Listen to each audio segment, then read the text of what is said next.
never, ever, ever give up. Chicken Soup for the Soul was rejected by 144 publishers. 144 publishers said, we don't want to publish a collection of short stories. The title's stupid, Chicken Soup for the Soul, what does that mean? People don't buy collections of short stories. There's never been, successful chain of doing that. So literally, we spent 14 months trying to find a publisher. And we'd go to New York with our agent, and eventually our agent gave us the book back and said, I can't sell this. So we went to the National Booksellers Association convention down in Anaheim. We went from booth to booth to booth for 3 days. And there were 4,000 publishers represented there. And we go, would you publish our book? Would you publish our book? Would you publish our book? And we got no, no, no, no, no. It was late on the third day that a little publisher from Florida, after we'd gotten over 144 rejections, said, we'll read it. And then they said, we said, well, how many copies do you think we'll sell? After they said, yeah, we'll buy it. A couple weeks later, they said, we'll publish it. And they said, well, maybe 20,000 if we're lucky. And we said, our goal is to sell 1.5 million in a year and a half. Now, have you ever told someone your dream and had them laugh out loud at you? He laughed out loud. Now, if we had given up after 100 publishers had said no, I wouldn't be standing here today.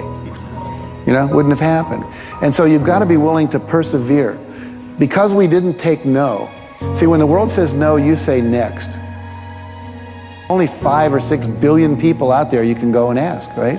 There's over 4,000 publishers just here in the state of California. So what we have is this endless possibility, but you have to persevere. It's as if the universe tests our commitment. And so today we have 147 titles in print. We sold over 115 million copies. We're in 47 languages. And over $1 billion worth of Chicken Soup for the Soul books have been sold worldwide.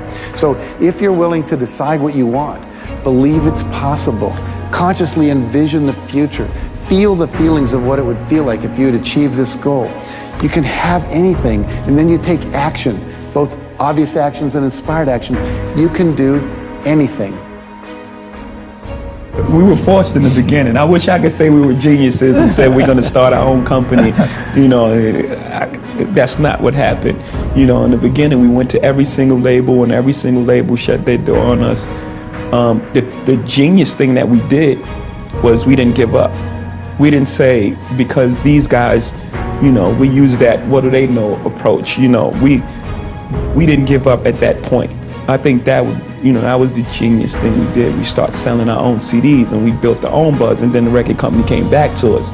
So now we had a different negotiation. It wasn't the same artist label relationship. Now we retain ownership in our own company, and it was the best thing for us. What age should one give up on their dream? Never.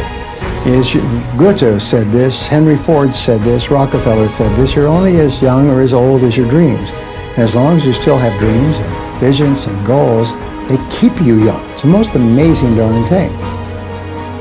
One of the greatest pieces of advice I've ever gotten in my life was from my mom. When I was a little kid, there was a kid who was bugging me, in school. And she said, okay, I'm going to tell you what to do. She said, the kid's bugging you. He puts his hands on you. You pick up the nearest rock or whatever you can get your hands on, and you lay him out. And I did, and I felt better. And it worked. For me, that was a great lesson, because someone had invaded my space, invaded my being, and was doing something against me that I didn't want to be done. So I took control of the situation and I ran with it. And many years later, after being, turned into a product, by a very huge corporation that had their hands all over me, and I couldn't escape it, I promised myself that I would continue to move forward and do my best not to compromise in any way whatsoever, not allow anyone to put their hands on me.